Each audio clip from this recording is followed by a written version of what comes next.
Estas férias leve o Observador no bolso. Na praia, no campo ou entre viagens, acompanhe toda a atualidade sem limites.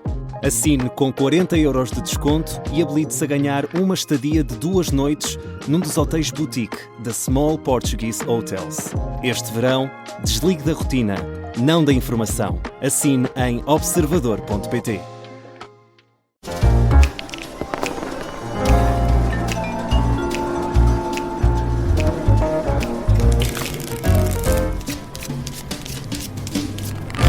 Três semanas depois das primeiras notícias, já temos respostas e explicações do Ministro da Administração Interna por decisões pessoais e profissionais que tomou quando era diretor da Polícia Judiciária.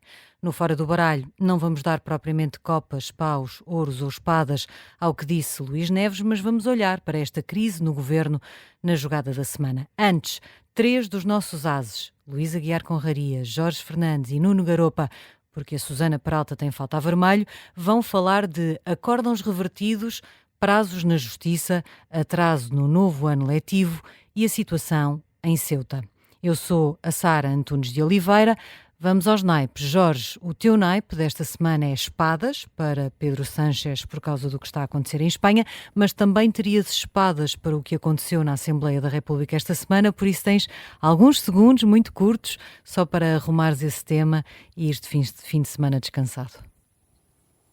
Sim, olá Sara, olá a todos. No início, quando foi noticiado pela primeira vez o que se passou na Assembleia da República no gabinete do Chega, eu pensei de facto que aquilo tinha uma gravidade. Aliás, fui vítima, inclusive, de grandes brincadeiras aqui no grupo de Fora do Baralho, porque eu considerei aquilo um dos momentos mais graves da democracia portuguesa, mas depois percebi, e tal como aos ratéis, que era um pseudo-assassinato, ou o refluxo, que era um ataque cardíaco, depois percebi que aquilo afinal não tinha sido problema nenhum, que Nossa Senhora estava a proteger o gabinete do Chega e que certamente não terá havido qualquer problema no gabinete do Chega para além daqueles que o Dr. Ventura decidiu ensinar. Vamos então à Espanha, também espadas, não é? Sim, Espanha, infelizmente a situação é real e bastante mais dramática do que a Assembleia da República. Ao longo dos últimos anos, Pedro Sánchez fez muita coisa, enfim, promulgou uma lei excepcional que regularizou imensa gente em Espanha. Na verdade, inicialmente pensava-se que era cerca de 1 milhão de pessoas e poderá estar mais perto dos 2,5 milhões a 3 milhões do que do 1 milhão. Enfim, e ao longo dos últimos meses, Pedro Sánchez, fundamentalmente por causa das questões relacionadas com o preço do gás e do petróleo, tem ensaiado uma aproximação à Algéria. Na verdade, para quem esteve atento, Sánchez, quando veio da final do Mundial de Futebol em Nova Iorque, antes de ir para Madrid receber a equipa de futebol, fez uma paragem estratégica na Algéria para ter conversações com o governo e para assinar um acordo de fornecimento de gás à Espanha. E, enfim, não sei, para quem não sabe, a Algéria e Marrocos estão de facto numa guerra e há graves problemas entre os dois países, e Marrocos precisava urgentemente de, no fundo, equilibrar novamente a questão entre a balança de poder entre Madrid e Rabat, ou entre Madrid e Algés. E, portanto, esta situação que estamos a assistir agora em Ceuta, o New York Times, por exemplo, que é um jornal insuspeito, relatou, e certamente que não relatou de ânimo leve ou sem ter tido múltiplas fontes no terreno, que a maioria dos imigrantes foi, no fundo, chamada pelas autoridades marroquinas e foram instigados pelas autoridades marroquinas para atravessarem a fronteira, e é impensável que 50 mil pessoas consigam passar a fronteira e sair de Marrocos sem haver uma conivência das autoridades marroquinas.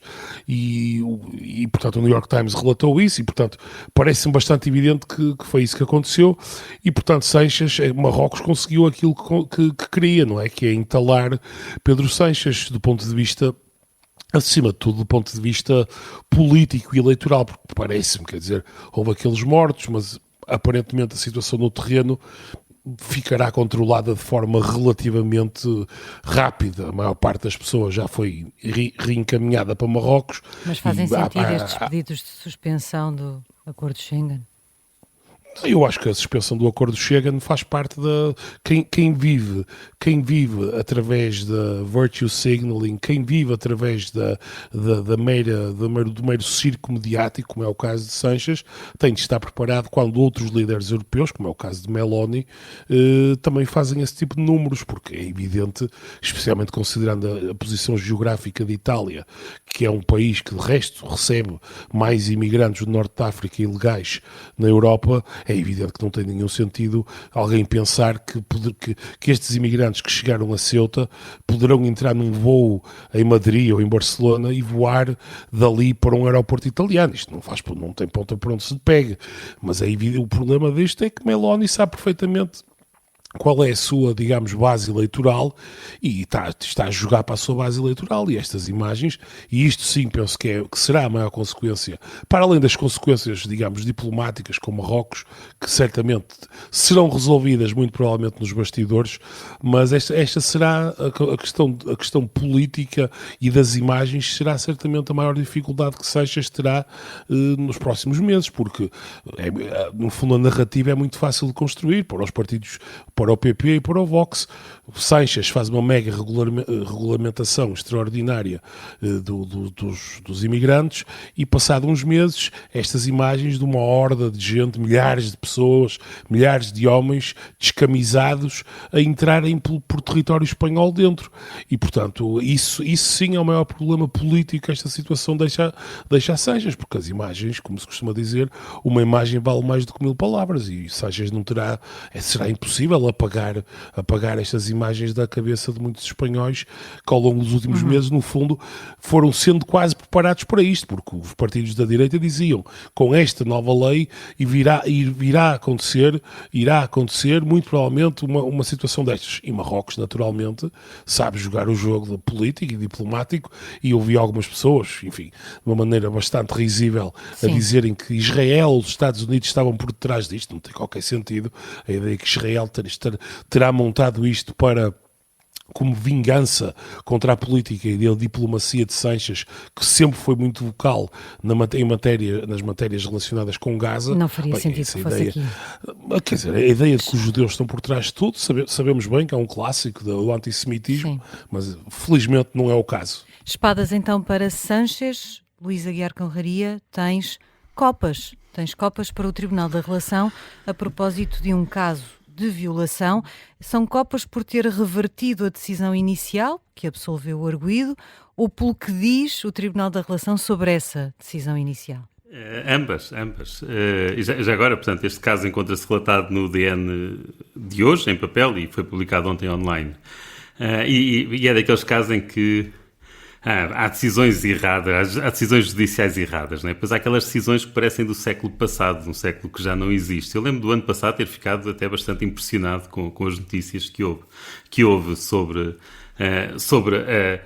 a não condenação, não é? Portanto, sobre a declaração de inocência desta pessoa, e agora veio o Tribunal da Relação veio reverter a decisão inicial do Tribunal Criminal de Angra do Heroísmo. Portanto, isto passou-se aqui nos Açores, que o ano passado absolveu um homem acusado de violar uma adolescente de 16 anos, e portanto, como eu te dizia, e como perguntavas, não é? Portanto, o elogio aqui, as copas vão não só para a reversão da não condenação, portanto, vão para a condenação, as copas, como também pela brutalidade com que desmonta um acórdão anterior, uma justiça sexista e moralista. Quer dizer, os factos são brutais.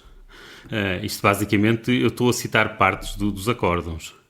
A jovem tinha dito que não queria, que tentou afastar o homem. A penetração provocou uma laceração, e estou a citar, em toda a extensão do fundo do saco vaginal posterior, com hemorragia vaginal em quantidade abundante. Teve de ser operada de urgência, esteve em perigo de vida. A perita que testemunhou em tribunal explicou que uma lesão destas só existe perante penetrações muito profundas e violentas, e que obviamente que numa relação normal aquilo não acontece.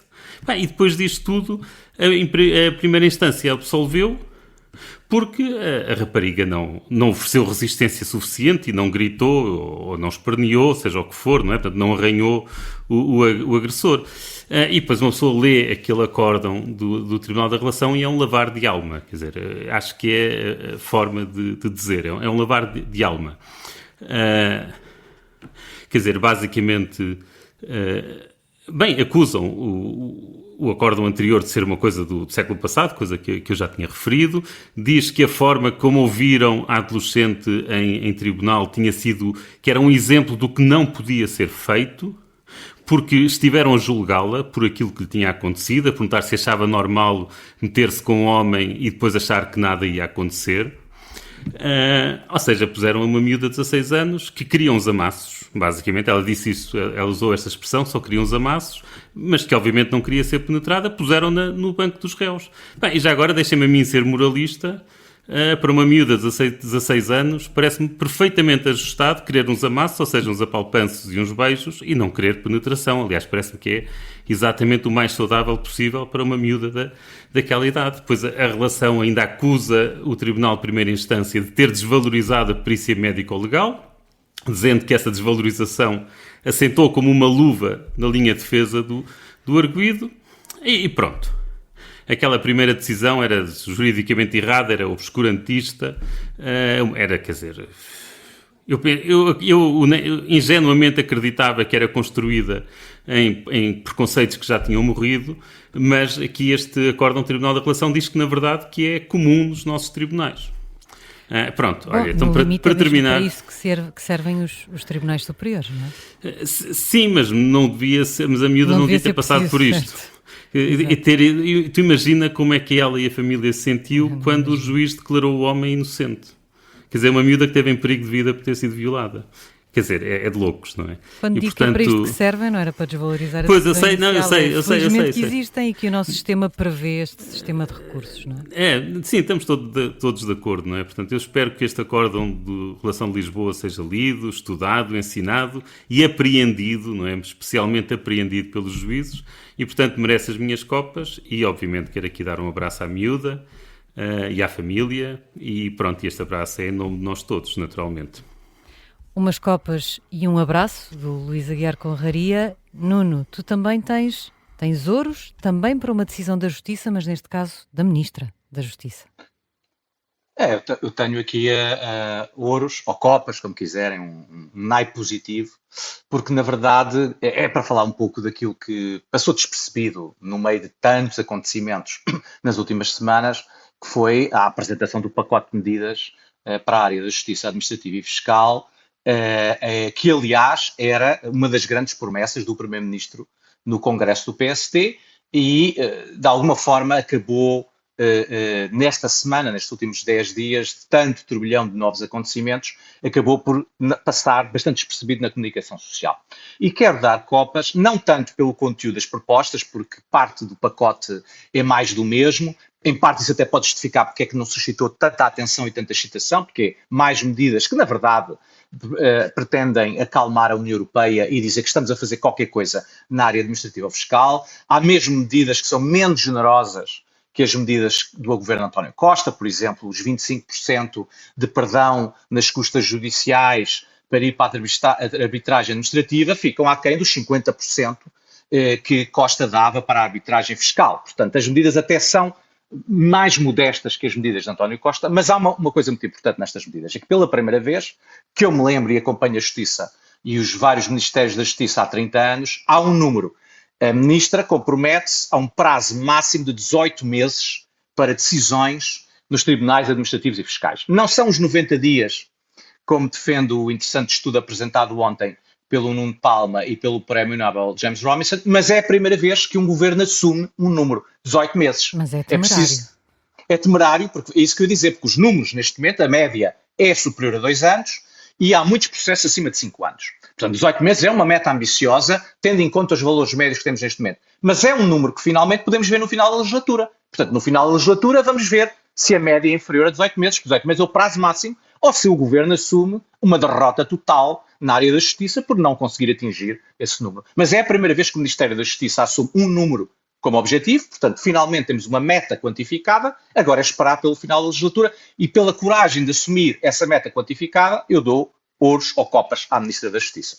Está entregue esse naipe. A maravilha de um programa em direto é que começámos este Fora do Baralho sem a Susana Peralta e vamos terminar esta primeira parte com a Susana Peralta, que entretanto não resistiu, é um programa irresistível até para os nossos ases, e quis juntar-se para entregar o naipe dela. Olá, Susana. Olá, exatamente, é como diz, eu não estava a resistir, estava a ver aqui o nosso grupo do WhatsApp a ferver e disse, bom, está bem. Quiseste fazer uma participação especial. Sim, este meu naipe é um naipe, na verdade, ambivalente, porque por um lado, obviamente, é paus para o atraso do início do ano letivo, porque nós já sabemos que em Portugal temos férias longas demais, que isso é mau para os alunos e para as alunas por várias razões que não vou agora aqui elencar. Somos dos países que têm maiores férias de verão e este ano os jovens vão ficar outra vez com mais de 3 meses de férias de verão. E, portanto, desse ponto de vista é obviamente pausa e é evidente que isto é mais uma consequência infeliz e vamos ver quantas mais é que surgem, porque hoje no público vinha um professor de História que tinha analisado 60 e tal provas e nas quais 25% pareciam ter notas, provas de História, baseadas em provas incompletas, mas pronto, digamos, é mais uma consequência da enorme atrapalhada e da enorme incompetência da organização, da correção da primeira fase dos exames nacionais. Portanto, desse ponto de vista é pausa. Mas, por outro lado, eu não resisto em dizer que pena o Ministério não ter começado mais cedo, o Ministro da Educação e o Ministério, a tomar atitudes destas preventivamente, ou seja, sinceramente, entre anunciar agora um atraso no início do ano letivo, ou esperar para setembro e andarmos ali todos aos papéis, as famílias, as escolas, os professores, se calhar começar, sei lá eu, sem horários, sem turmas feitas, ou o que é, digamos, numa entropia como aquela que temos vivido, pelo menos na primeira fase dos exames, aparentemente a segunda fase está, enfim, a correr bem, e mais vale realmente anunciar com antecedência. Portanto, é pela primeira vez, acho eu, na minha vida que eu dou uns paus e umas copas em simultâneo. E se calhar é a primeira vez que entras a meio só para dizer isso e ir à tua vida, não é? É isso mesmo, é isso mesmo. Estão entregues Adeus, Susana. Estão entregues os naipes desta semana, agora intervalo no Fora do Baralho. Quando voltarmos, vamos falar sobre a crise Luís Neves. Será que passou? Depois das explicações do Ministro? Até já.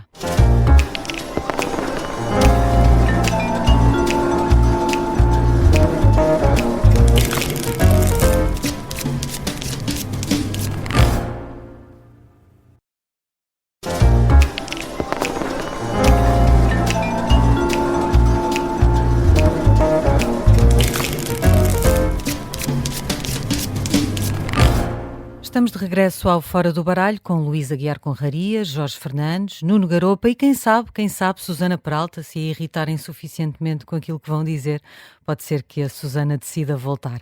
Vamos olhar então para o caso Luís Neves, os desenvolvimentos desta semana. Nuno, como é que ouviste a conferência de imprensa de Luís Neves? Encheu-te as medidas ou nem por isso?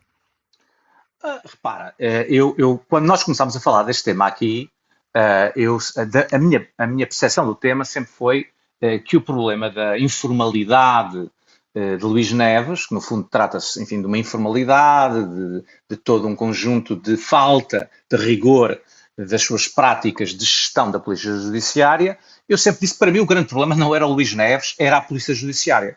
E eu penso que depois das declarações do Ministro, ele, essencialmente, no fim das declarações, remeteu para o Ministério Público. Portanto, ficou muito claro que, neste momento, agora, tudo está na mão do Ministério Público. Ele acha que não dá nenhuma razão para ser constituído arguido em nenhum inquérito, mas, digamos, 99% dos arguidos no país também acham que não devem ser constituídos arguidos em nenhum inquérito. Portanto, não é nada surpreendente que ele ache que não deve ser arguido, mas a decisão agora vai ser do Ministério Público e penso, portanto, que o Ministro remeteu para essa decisão, se ele for constituído arguido. Teremos novos desenvolvimentos. Se não for constituído arguido e tudo for arquivado, pois eu acho que o Ministro, obviamente, dirá que politicamente está ilibado.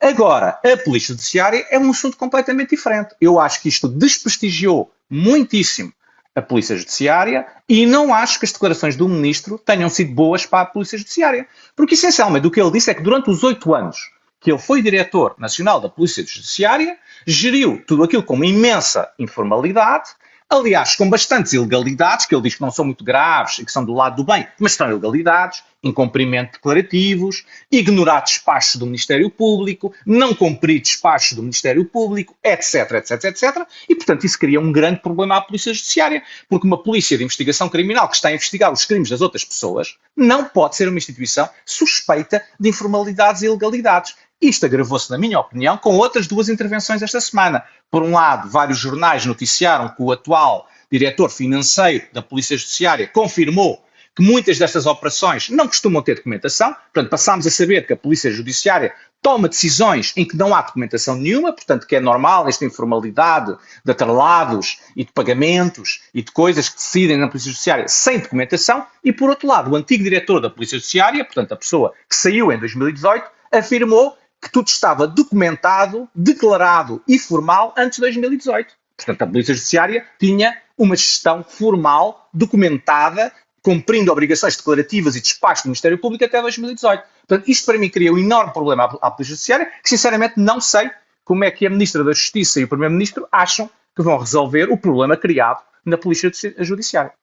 Luís, entre tanques ou piscinas, galeras ou atrelados, bidões ou bidons, tu estás mais preocupado com a questão das declarações de património e rendimentos, não é? Aqui não será bem uma informalidade, não é? Será uma desconsideração total em relação a essa obrigação. Mas portanto, tudo me preocupa, ok? Não se fique com a ideia errada, e já agora eu tenho a opinião mais ou menos semelhante à do Nuno, que é de que a conferência de imprensa correu bem para o Ministro. Eu tenho a ideia que ele terá sido convincente junto à maioria da população portuguesa. Acho que a população portuguesa dá pouca importância a assuntos a que devia dar mais importância, como esta questão das informalidades versus formalidades, a questão dos conflitos de interesses, o facto de ter passado alguém das polícias para ministro. Quer dizer, há uma série de coisas a que a população portuguesa e a opinião pública e publicada, mas aqui a opinião pública não liga muito e que devia ligar. Mas esse caso das declarações eu acho que é interessante porque mostra, não no sentido que lhe estavas a dar, apesar de obviamente... Perdemos o contacto com o Luís. Desculpa, já voltei. Já cá está. Já voltei, sim.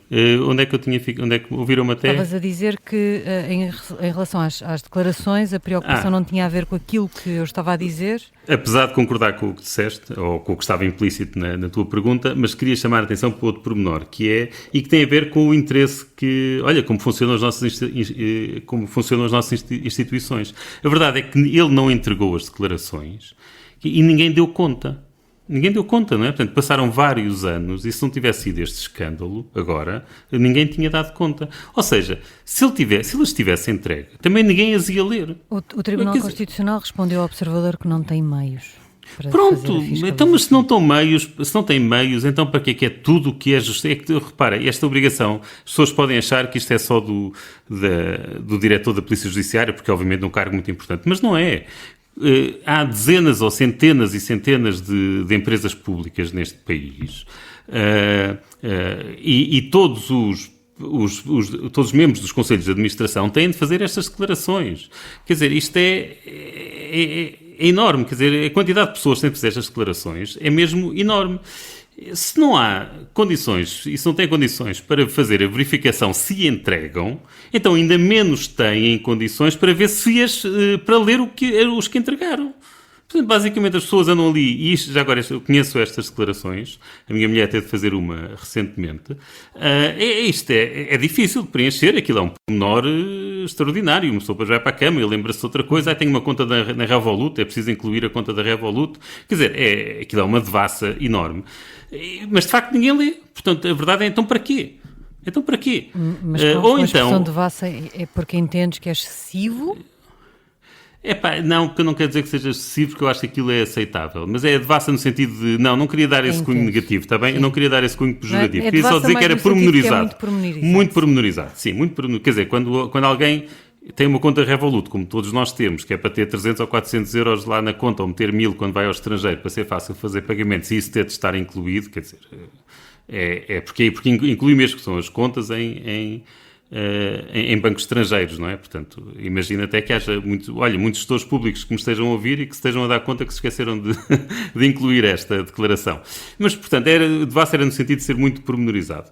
Quer dizer, se ninguém lê, então não vale a pena, e se não há meios, então se calhar mais o sentido que faz é concentrarem-se não em aplicarem esta lei de forma tão generalizada a tanta gente, mas sim, se calhar, em meia dúzia, algumas dezenas de cargos verdadeiramente importantes, onde, obviamente, o diretor da Polícia Judiciária estaria, diga-se, e fiscalizar esses casos, não é? Se não, isto é um faz de conta, andam os tipos a fazer as declarações para quê? Olha, o tipo da Caixa Geral de Depósitos, lembras-te, era o António Domingos, ou lá como é que acho que era António Domingos, que na altura ia para ser presidente da Caixa Geral de Depósitos e depois acabou por não ser porque se recusou a fazer essas declarações. Olha, se ele soubesse que ninguém ia ler, se calhar tinha entregue.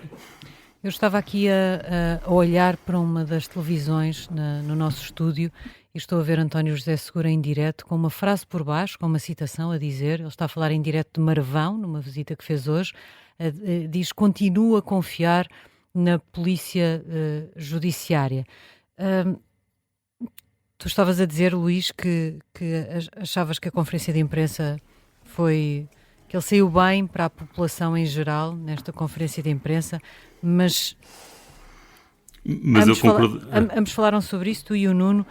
Está aqui em causa, de facto, a confiança na Polícia Judiciária? Agora puseste-me numa posição delicada. Eu não me sinto à vontade para comentar as declarações de António José Seguro, ok? Portanto, vou responder à tua pergunta sem estar a comentar as declarações do Presidente. Eu não penso que seja assim tão grave a esse ponto, e até por aquilo que eu já tinha dito há bocado, que as pessoas, de facto, não ligam muito a isto. Acho eu, posso estar enganado, mas acho que os dados mostram que não ligam. E, portanto, eu não penso que a população deixe de acreditar na Polícia Judiciária porque o seu diretor, garante que as coisas são feitas, independentemente de garantir que todos os procedimentos são cumpridos. Acho que as pessoas querem mais ver os ladrões ou os criminosos presos e a ser apanhados do que propriamente garantir que todos os seus direitos e que todos os passos são burocraticamente bem cumpridos. Portanto, eu duvido que haja esse impacto na confiança da Polícia Judiciária, mas cá está, mas eu duvido, mas lamento, porque eu acho que a população portuguesa não devia ser tão indiferente a estas coisas. Não achas que é por isso que o Presidente da República sente necessidade de vir dizer que confia?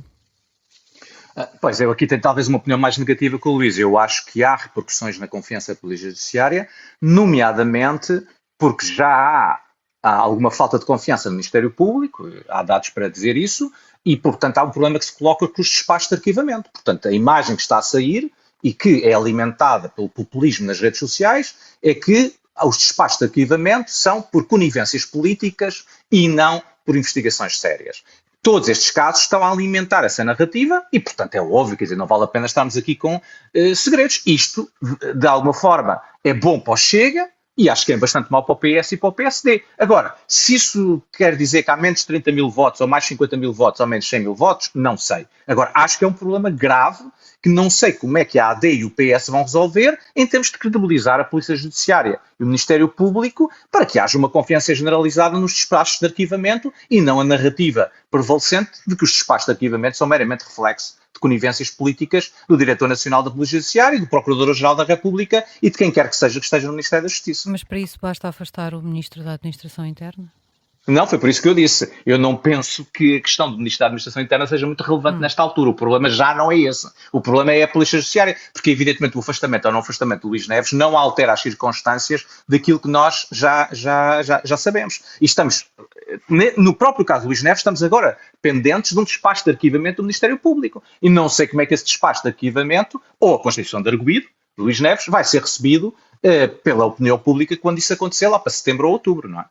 O Observador escreveu esta semana que António José Seguro está preocupado com o caso, não é? Mas também escrevemos que a hipótese de saída de Luís Neves não está totalmente afastada, nem na cabeça de Montenegro, mas que Seguro não quer repetir o episódio Marcelo Galamba.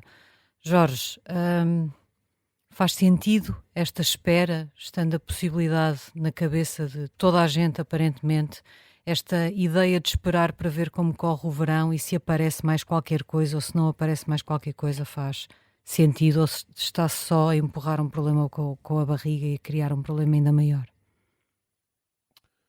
Bem, eu acho que, naturalmente, eu penso que seguro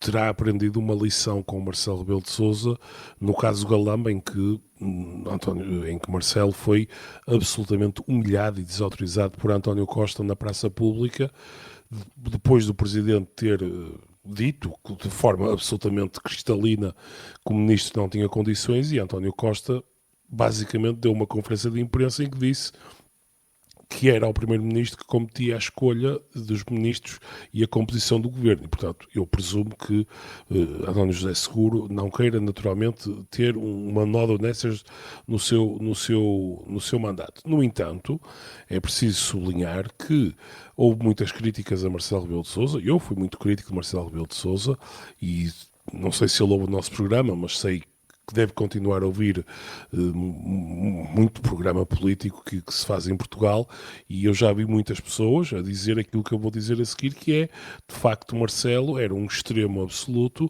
mas António José Seguro está a correr o risco de ser o extremo oposto. Portanto, isto é, Marcelo, de facto, tinha uma incontinência verbal que muitas vezes debilitava, de alguma maneira, a imagem da presidência.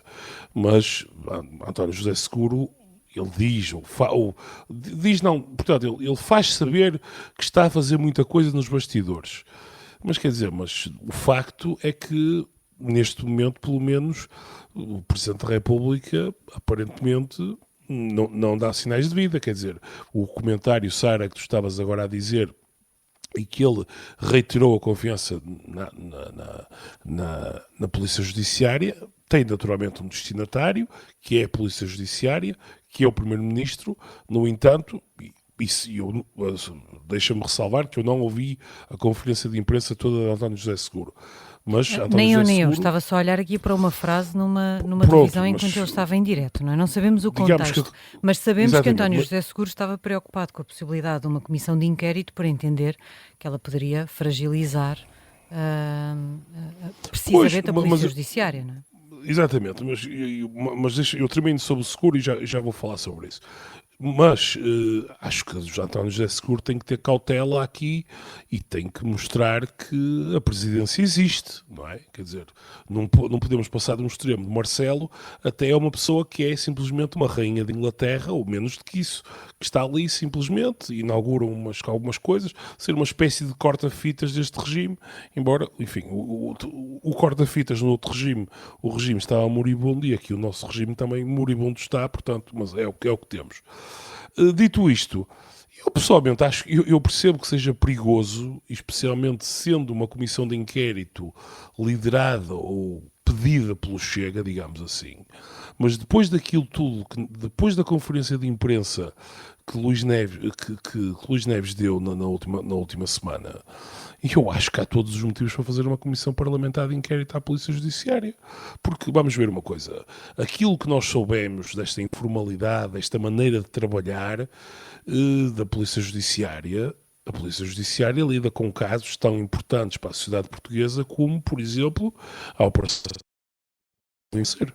O caso de José Sócrates, o caso de António Costa, quer dizer, a Polícia Judiciária lida com literalmente tudo.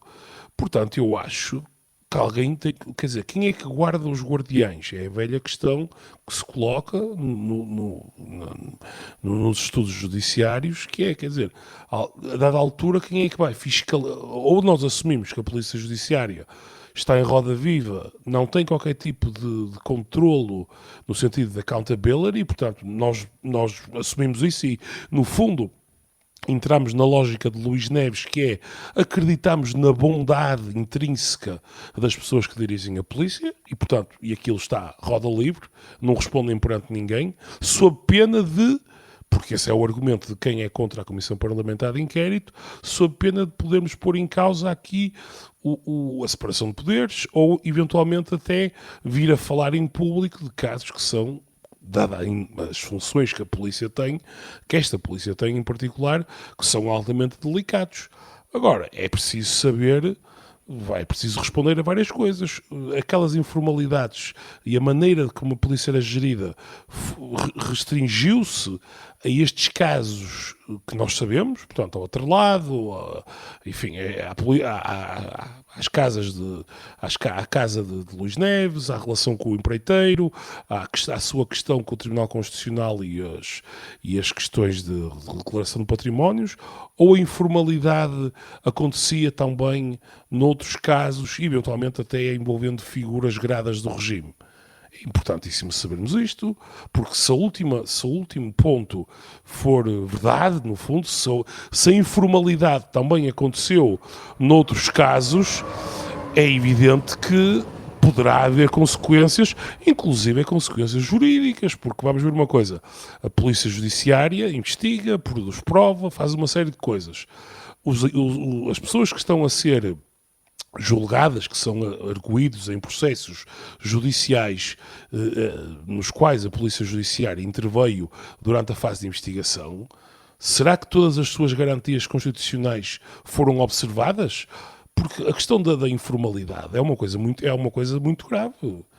Quer dizer, se as garantias constitucionais não foram seguidas, então essas pessoas têm direito, ou terão direito à partida, a saber o que se passou.